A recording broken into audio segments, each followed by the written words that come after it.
Hey guys, welcome to MedFA. We are starting with a clinical case series. This series will be helpful to you in your vivas, in your hospital posting, as well as in your future cases.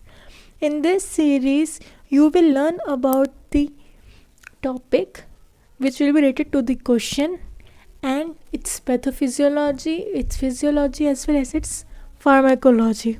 So let's get started with the first question. It says, a 3-year-old previously healthy girl is brought to her pediatrician after her mother notices new facial puffiness.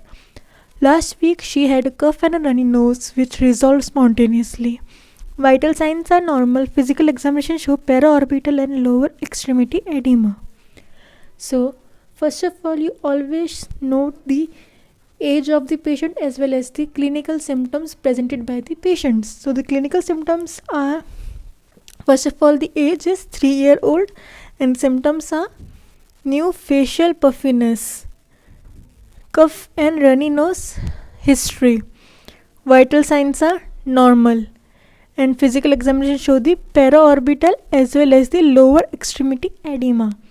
Now, in this question, we are seeing two common things, that is the edema of face, and the edema of face usually related to the cause in renal system. So the case is related to the renal system. Now the other thing is, now if it's a renal system problem, it can be nephritic or it can be nephrotic. So if it's nephritic, then there will be presence of hematuria, which is not given in the question, so we will mark it cross. Edema present. Okay, and history of hypertension, that is not present as the patient has the normal vital signs, and the other protein cast and etc. So protein cast is not present.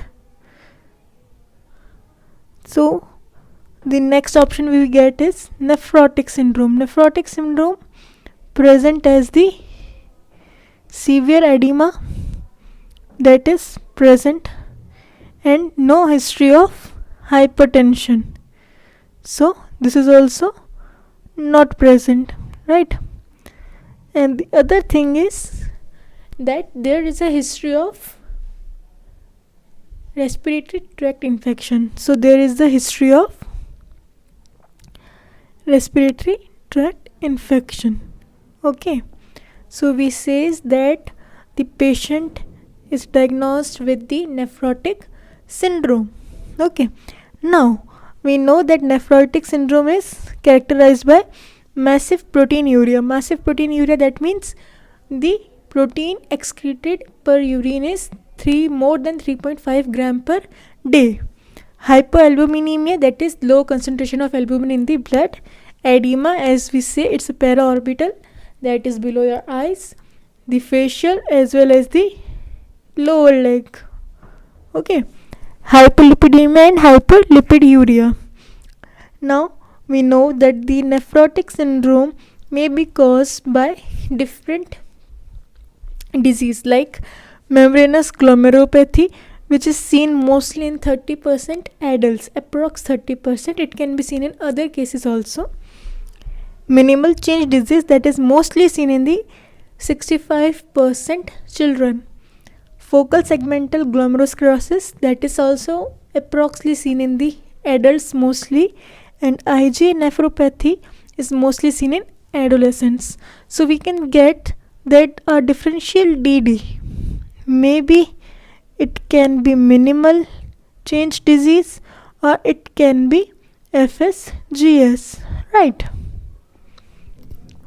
Now let's differentiate that what may be the correct diagnosis. If it's FSGS, then in FSGS what we find is that it's mostly seen in adults, right? Second thing, there will be sclerosis in the segment of glomeruli, but this cannot be seen through your naked eyes. For this you need the biopsy. Okay, so biopsy we don't have. Then in minimal change disease, it's mostly seen in children, and if the treatment is not going proper for the child, then we need the biopsy. Okay, but in MCD, one more thing is common, that is the history of respiratory tract infection. Okay, and our patient is also 3-year old, so the most probable diagnosis will be, we diagnose it as minimal change disease. Okay, now let's read about the minimal change disease. Its pathogenesis. It's mostly idiopathic, but how it works is, in a kidney, in your glomerular basement membrane, there is a presence of podocytes. Okay, glomerular podocytes foot, which help in the prevention of excretion of large molecules like protein in urine, okay, through blood in urine. But in this disease, the most common thing we find is loss of glomerular podocyte foot. So there will be loss of glomerular podocyte foot. So due to which there will be massive proteinuria, right? So there will be massive proteinuria. The second thing is, in this disease, there will be albumin loss. Okay, means the exudate will be present going through your extravascular spaces, which will lead to the edema. So there will be albumin loss, where may lead to edema. Okay.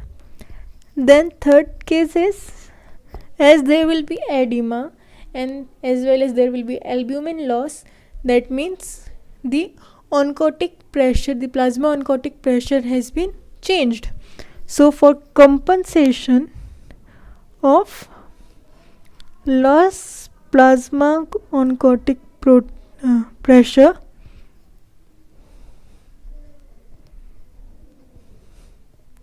liver will produce more lipid, and this will cause the lipidemia, hyperlipidemia or lipiduria. Now let's talk about the morphology. Morphology can be divided as gross or microscopy. In gross, there will be enlarged kidney. Okay, enlarged kidney with the smooth capsular surface.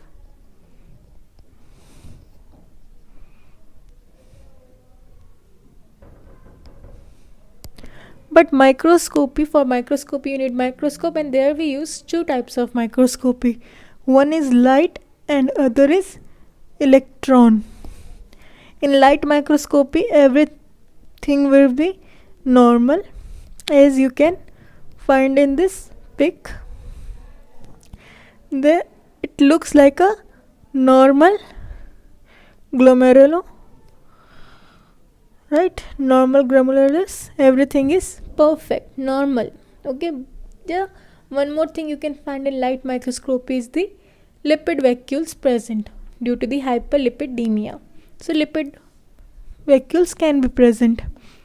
But if we talk about the electron microscopy, the glomerular basement membrane will be normal, no doubt. But the problem will be that the podocytes will be shown as fusion. We can find the fusion of podocyte that will be uniform as well as diffuse. as you can find in this pic, that this is the normal kidney, normal renal, normal glomerulus, showing the normal podocytes, right? But in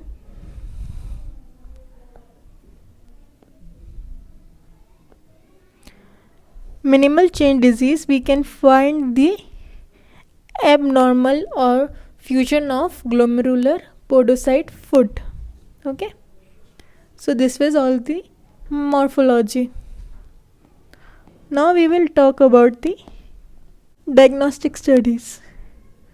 For diagnosis, first of all, whenever a patient presents you with edema, you will ask the patient for the proteinuria test, for the proteinuria range to know.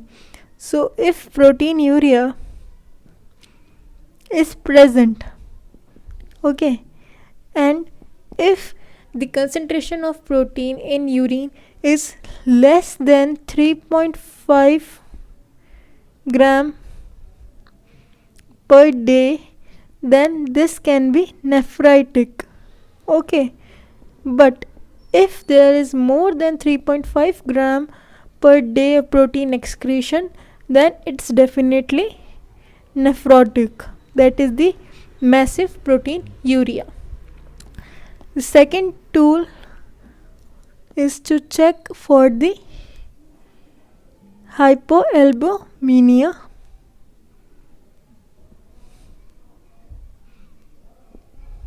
and the hyperlipidemia.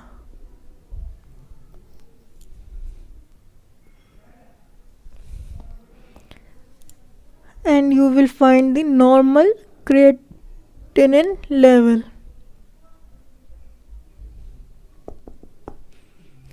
Now let's talk about the physiology related to this. As you say that mostly we are concentrating on the filtration, right?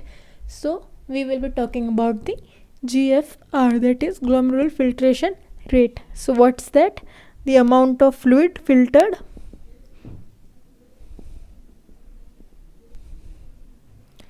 in Bowman's capsule by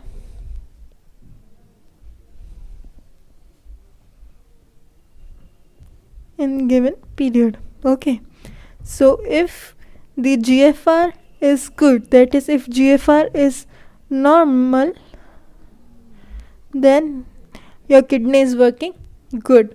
So good. And if it's low, the GFR is low, then there is poor renal function. This test can be done by, how it can be tested? It can test by the inulin clearance. Both are proportional. Inulin clearance is directly proportional to what? Plasma concentration. So high the inulin clearance, high the plasma concentration. Now last but not the least, we will be talking about the pharmacology, the what treatment should be given to the child. Okay, so pharmacology says that the child should be given the steroids, that is corticosteroids is given, and the drug name is prednisone.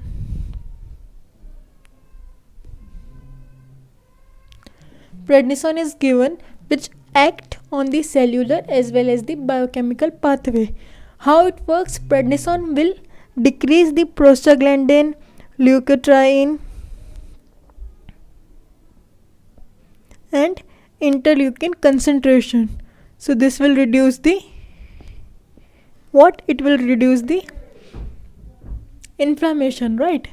These are the chemicals which promote inflammation. Okay, so prednisone will act on the decrease on this, and it will then reduce the capillary permeability,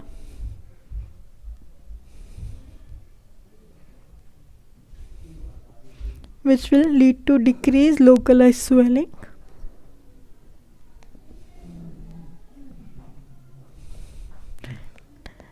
localized swelling will decrease, then the WBC as well as the other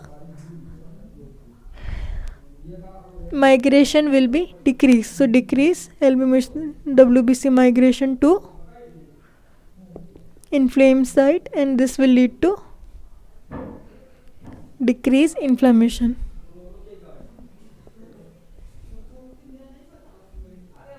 Okay, but what's the side effect of this drug? There will be muscle wasting if there is prolonged use. Okay, if there is prolonged use of corticosteroid, that is prednisone, there can be muscle wasting, skin thinning, and hyperglycemia, as well as the osteoporosis.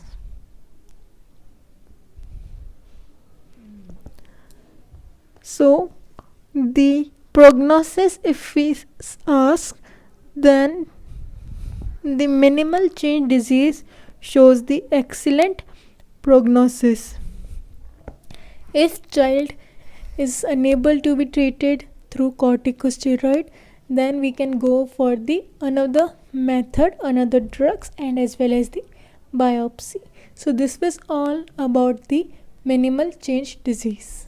Thank you.